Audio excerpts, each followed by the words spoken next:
Thank you for joining me on today's episode of Entrepreneur Encounters. In today's interview, I chat with Jessie Cannizzaro, master plumber and owner of Milestone Plumbing, a woman owned full service plumbing company that is tuned in to their clients' needs proactively. I start off by asking Jessie how she got started in her business. Let's listen to her answer. I got into plumbing kind of through a very untraditional route. It's, interesting when we grow up, we see what our parents do and we swear that that is not what we're going to do. So I was no different than every other kid out there. My dad is a master plumber by trade. He's now in his 80s. And when we would go along on the weekends and in the summertime to help dad, it was thought of as kind of a punishment. So you had done something where mom wanted you out of the house and you were sent to be with your father all day. And so I would ride along on jobs. My job was often to run to the truck to get parts. So at a really young age, I learned what the different parts were, what the different tools were, how to hold a flashlight. Yes, that is something that I think every young apprentice out there has to do, is to hold it just in the right location. I mean, now I look at all of the different lighting that Milwaukee Tool has come out with, and it's like they have no clue how hard it was being, 6 or 7 and trying to hold one flashlight to keep an area bright enough. And I really didn't enjoy it. It was something where it took me away from playing Nintendo or being with my friends. And so I never really had an appreciation for it. And in my family, I was the first of my parents to have an opportunity to go to college, which is what I ultimately did after high school. Biology was my first major. I loved animals, and as a little girl, wanted to be a veterinarian. So it was a natural thing of, I'll go to school for biology and it'll open up, that pathway to work with animals or to work with people in the medical field, or just, endless opportunities. And it wasn't until I was taking classes that involved plants and trees, and I was like, what am I doing? I do not enjoy this. This is not what I am passionate about.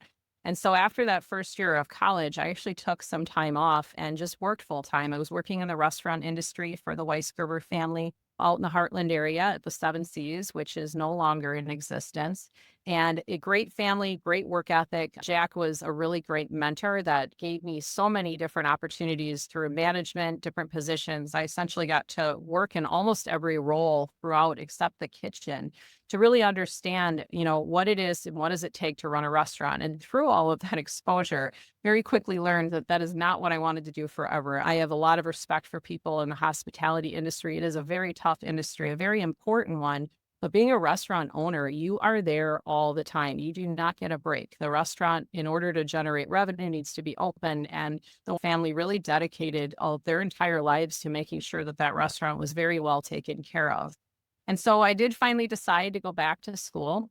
I was studying business at UW Milwaukee and knew that I could take a business degree and do just about anything with it. So it opened up just endless opportunities. And while I was at school at UWM, my dad had a stroke and unfortunately couldn't work for a while. And I think that was a really pivotal moment in my career, because suddenly I watched, my dad and mom had worked together side by side to run this family business to raise us 3 kids. And suddenly my mom is forced to make some really tough decisions. Dad can't work. He's coming home from the hospital. He's going to have to go through rehab. And my mom in her 40s went back to school and became a nurse so she could get health insurance and have a career that could support and sustain our family. Dad, luckily, after some time, was able to start going back to work. And it was then in between classes at UW Milwaukee that I started to help him. Whether it was a day that I didn't have school or if it was a day that I was done early enough, I would help and, ride with him to the jobs, go get stuff, kind of be that extra set of hands to help him lift as he got back into his career again. And I did that for about a year and a half and decided that I would like to be a plumbing apprentice and to get my plumbing license. So it was kind of a, little bit of a backwards. Usually people go to college or they go into the trades. I was able to do both. And I'm grateful for that because, the fact that we have a team now and where we're at today is because of being able to do both and get the exposure that I needed. Because a lot of times people assume that if you're really good in the field, you can just open a business. There's so much to running a business behind the scenes that people just don't realize. There's a lot of hours of paperwork and making sure we're in compliance with different laws and the payroll. And it's not just a simple little thing. And I think a lot of the trades industry assumes that, you're just going to hang your sign out and you're going to open up a shop and everything's going to come really easy. And you can get yourself into a lot of trouble. You don't pay your taxes, they will find you. You cannot hide from that. And so many people just think that, it's a lot easier than it actually is. I worked for my dad for a little bit during the beginning of my apprenticeship. And then I chose to actually move to a company out in Waukesha that was a little bit larger, got some really great exposure, was part of a really great team, and was there for about 5 years before I ultimately decided that I wanted to do something on my own and kind of set my own schedule and really kind of find a niche market that I enjoyed being able to serve, which was why Milestone was started. A lot of times people ask, like, where did the name come from? And if you drive around and you look at all the different, not just plumbing, like the electrical, HVAC, all the different companies out there, and a lot of times, it'll be Joe's Plumbing or TJ. My dad's name is Tom, TJ Plumbing. And I wanted something that wasn't attached to me, that was able to be kind of its own entity. And I think from like a really, the early stages of building the business, it was always, this business is going to be something that I want to be able to pass on. I don't want it to just be solely attached to me. And so the Milestone came from a goal of starting the business before I turned 30. So we were 2 weeks shy of that big milestone and actually had the business up and running. So we made it barely, but we were really close, but we did pull that goal off. Hearing business owners' stories of why they started their business is so powerful. And Jessie's is one of the most intriguing. She didn't want to follow in her dad's footsteps. A lot of us don't want to follow in our parents' footsteps, right? We really get how that goes. But sometimes when we look up after 5 years, 10 years, 15 years, 25 years in business, we realize that yes, my business or my business model look a lot like what my parents were doing. Another part of her story is that her business, feels like an homage to her dad, right? And his legacy. There's so much pride in that. Good pride, I would say. Many of the business owners we work with at MKE Business Coach feel this way about their businesses. And did you notice that Milestone wasn't just something that Jessie jumped into right away? She learned a lot of the skills, the intangibles. She tried several other things before she went out on her own. And guess what, folks? That's absolutely okay. In fact, I would argue that those other skills that you're bringing in, those other things you need to know, go far beyond your skill, craft, or trade. Building a successful business means not only being great at what you do, but being able to build a great business around them. And that's a spot at MKE Business Coach that we support business owners and entrepreneurs all the time. Many of us try things out, and then we try other things until we finally find one that works for us, the one that we love, that really fulfills our purpose. It's a journey of discovering what we're meant to do and what we're created for. And guess what else? It'll probably change. I don't know what I'm going to do when I grow up. You might not either, but that's okay, because what we're doing today is probably not going to be the same as what we do in 5 years. And that is awesome. So thanks, Jessie, for sharing your story. And now I go on to ask her about how those early years were. Let's listen to what she has to say. So in the very early stages, I wasn't planning on having a team. It was just going to be me. It was going to be out of my house. So, it was the spare bedroom, the garage, and the basement. That is where everything was kept.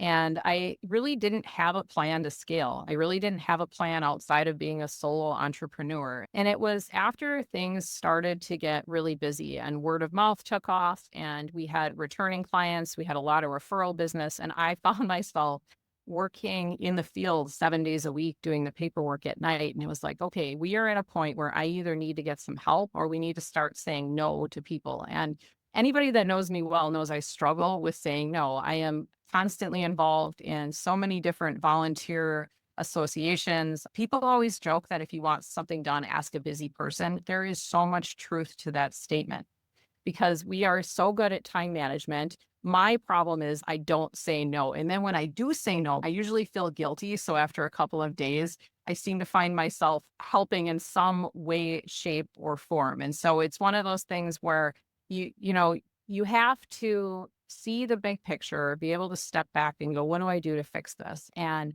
that was when we started looking to hire. And I will be honest that I have had some really bad hires. And I'm sure there are other business owners on the podcast that have also been in this boat. And I look back and I've learned something from every single one of those. I've also learned that I am not really good at hiring. And so in time, after we got the first few hires, we started to actually engage our team in our hiring process to get extra sets of eyes to really look at, is this person going to fit our company culture? I think so often you can have somebody with a really impressive resume and you bring them on board and then you realize that you hired their mother because somebody helped them put that resume together, and that is not the person that you now have working with you.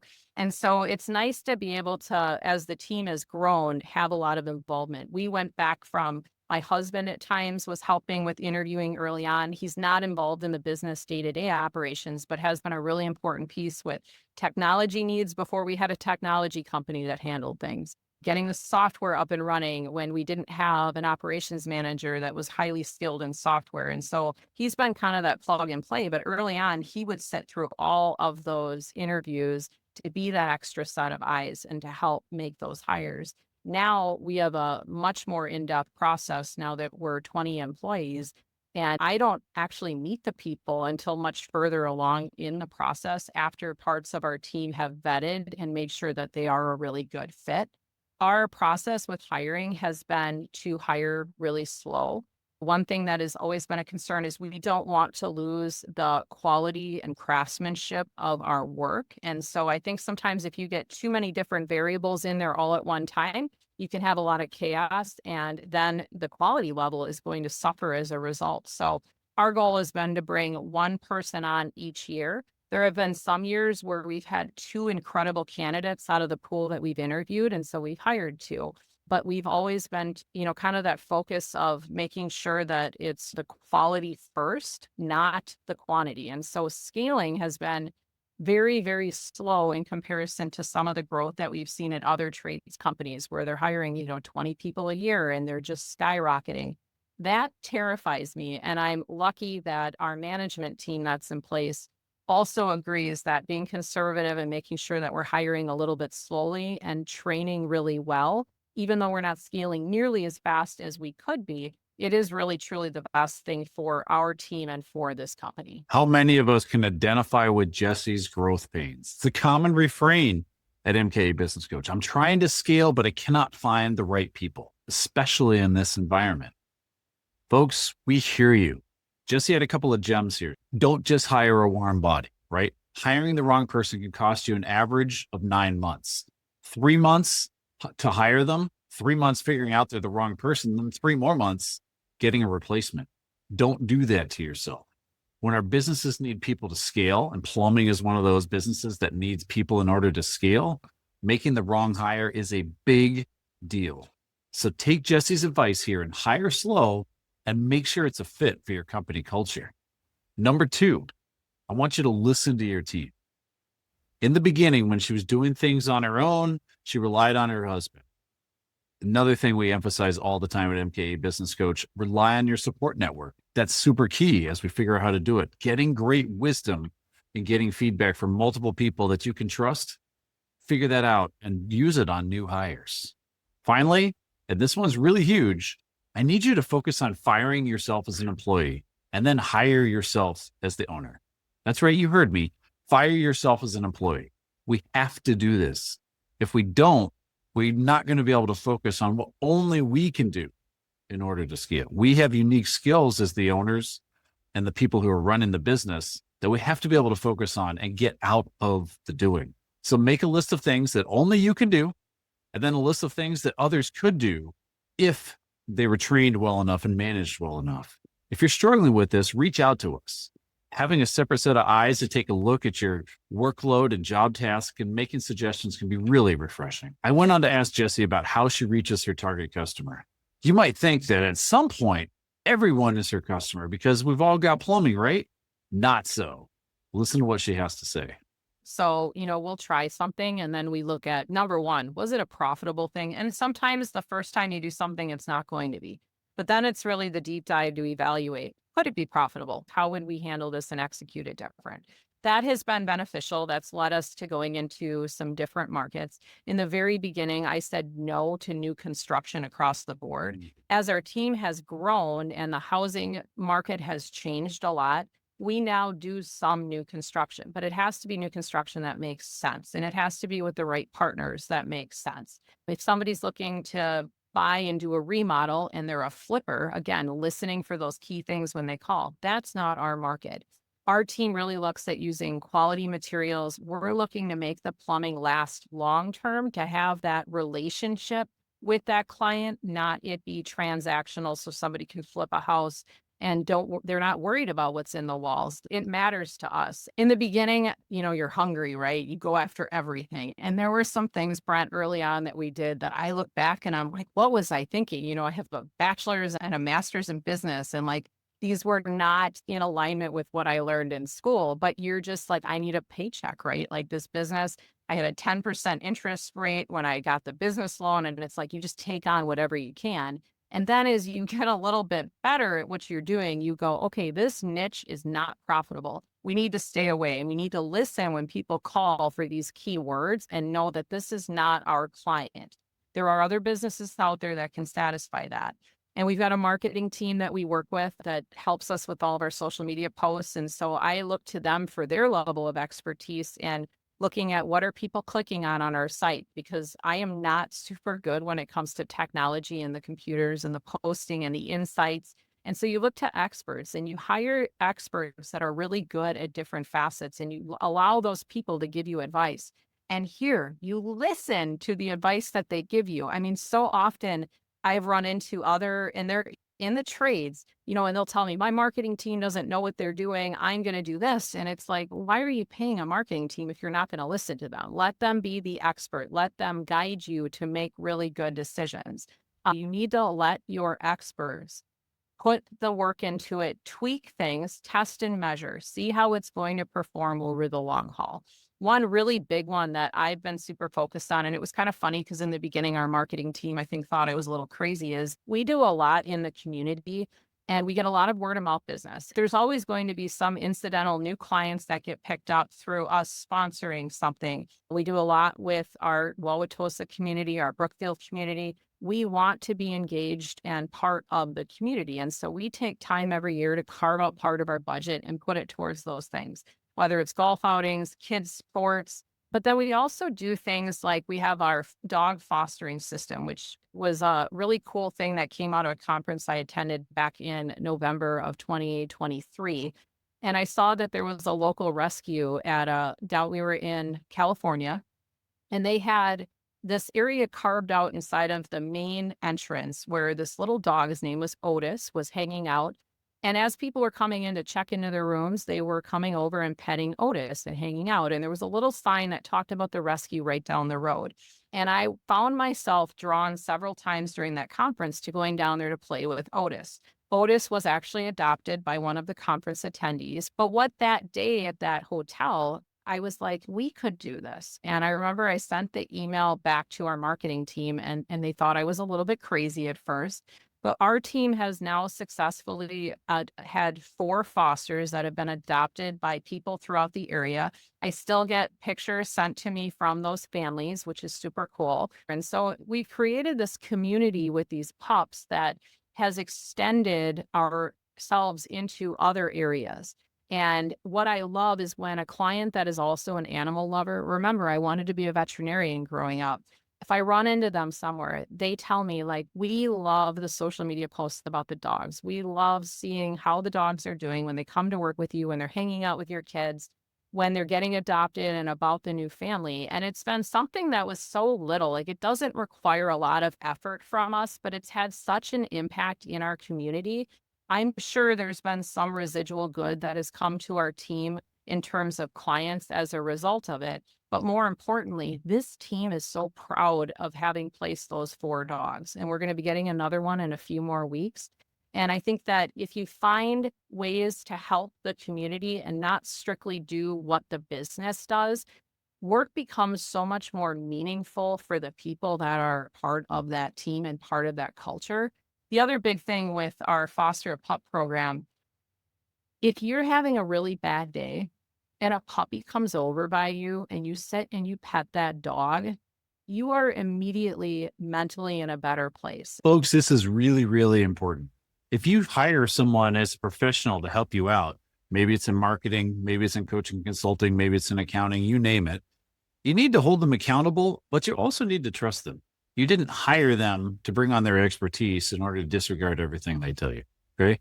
You should expect a return on investment because it's always there and there should be one. If you're having trouble figuring out what that is, reach out to me. I love talking about return on investment, but don't second guess their work. You got to trust them. And then you got to measure the results. And that's how you hold them accountable. Look, on the surface, Jessie talked about a dog fostering program. Seems like it's way out in left field. A plumbing company that fosters dogs. What's this going to do? What are we talking about? But think about it. It's something that's true to who Jessie is. It makes a statement about their business culture and their ethos and the values that they care about. And it gives back to the community. In short, it's a win all the way around.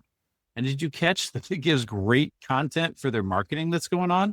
There's win number 4. Okay. When we think about our business, it's important to make sure that we drill down on who we are and who our clients are. Oftentimes our ideal clients are folks who resonate with our values. Okay. So people who care about the community, who care about rescuing dogs are going to help align themselves with Milestone Plumbing as a result of what they did, just acting out of their heart and their calling. I went on to ask Jessie about the biggest challenges she experienced as she grew her business. Let's listen.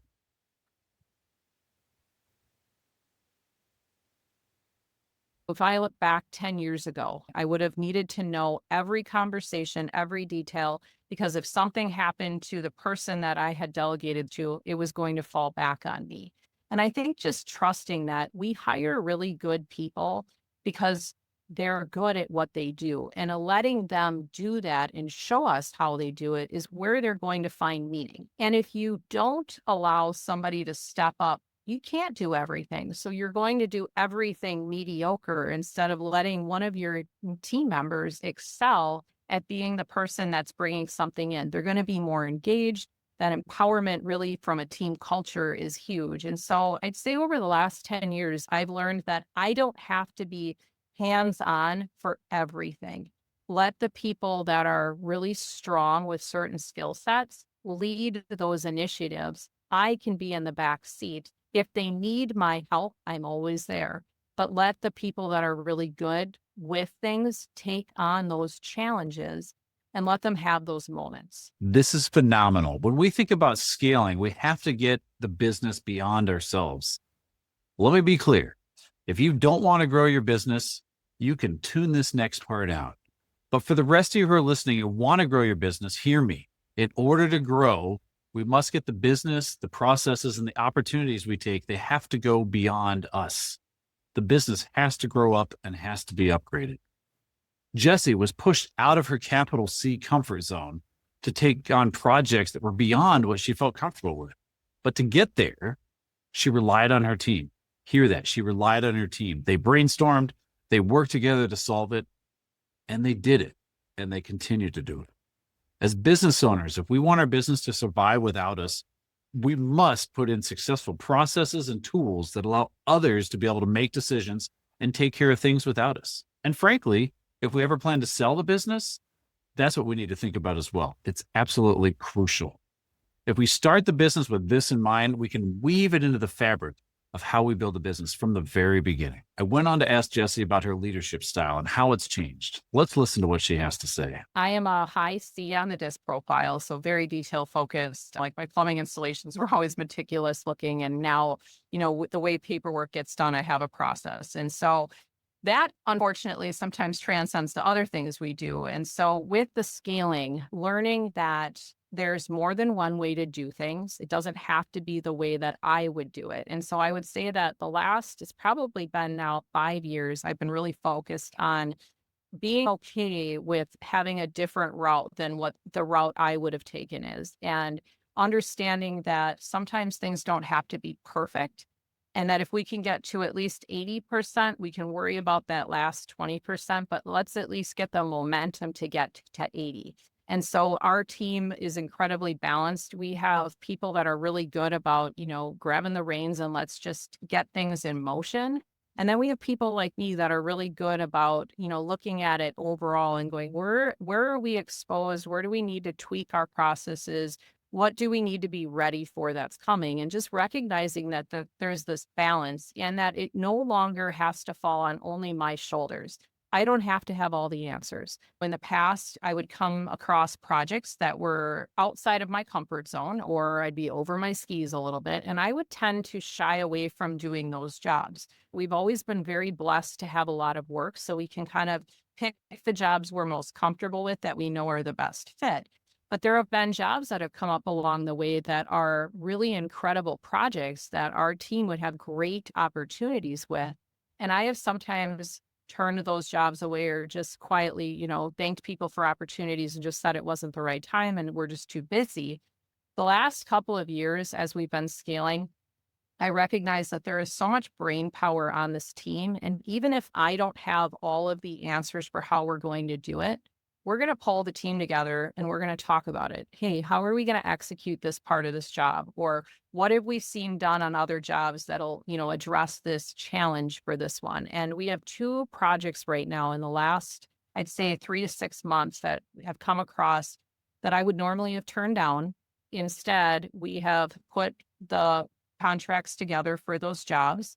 And the parts where I didn't have enough knowledge to be comfortable with executing how we were going to do it, we pulled key team members in that helped develop the scope for how to tackle that challenge. And so I'd say that that's been a huge thing for us as we continue to grow. But one big thing has been we need to work me out of the business. I need to be completely replaced. I have no intention of going anywhere. I'm 43. I'm going to work a lot longer. We know my dad is in his 80s and still does do plumbing repairs. I plan to be on that trajectory.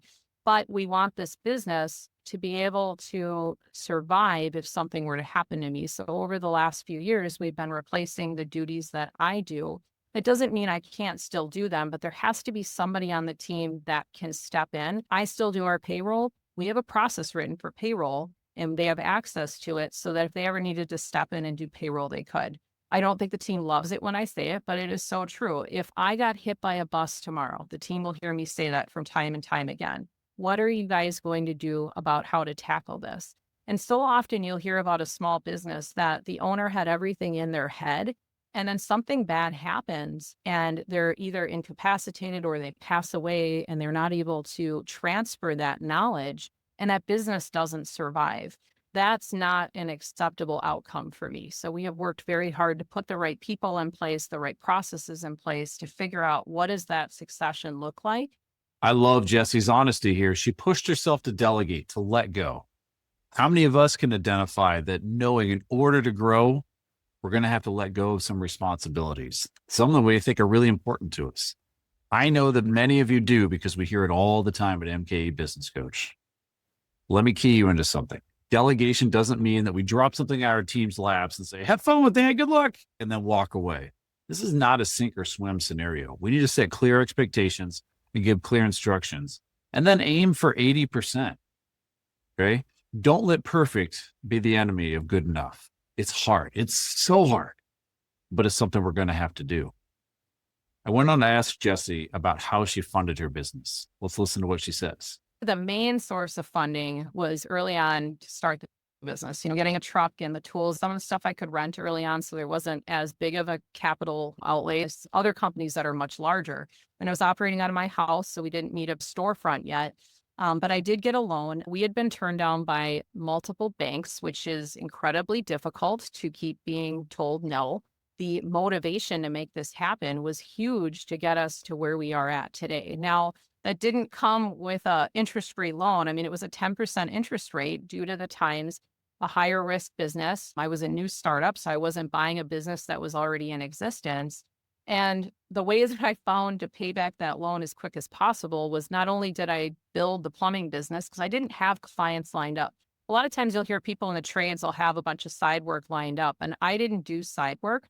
And the interesting thing with the funding, I wanted to pay that loan off as quick as possible. So as crazy as this sounds, and this is not something I think that most people know, I would be in the field all week and then Friday, Saturday, and sometimes Sunday brunch, waiting tables at the restaurant because the owners were kind enough to allow me to still pick up shifts. And I could then whittle away at that business loan to get that paid off. I do not like having debt. Debt makes me nervous. you never know what tomorrow is going to bring. And so having massive amounts of debt is not something I've ever been comfortable with. So after we got that initial loan paid off, we've taken out small loans when we bought the trucks to help fund those. But otherwise, with our slow growth and being able to kind of measure things as we've gone along, making sure we're not overspending, we've been able to fund the new equipment purchases, the building that we're inside of, those things through just really being strong with budgeting and making sure we don't overextend ourselves. This is great counsel, folks. We must align our funding model with our growth plans. If we want to grow fast, we're going to likely need a different funding model and a different funding source than if we're fine growing slowly and steadily like Milestone Plumbing was focused on. We encourage our clients to think about this. How much do you want to grow and what's your time frame? Where do you want to be in 12 months? Where do you want to be in 3 years? Think about those goals and then let's align the funding in order to meet. Well, like you, I cannot do this on my own. There are so many people who contribute to be able to bring this amazing product to you. If you like what you hear, I do want to encourage you, please like, subscribe, share, and comment. I'm Brent Halfwasson, owner of MKE Business Coach, and I want to remind you that being a growth company means upgrading your current business. See you next time.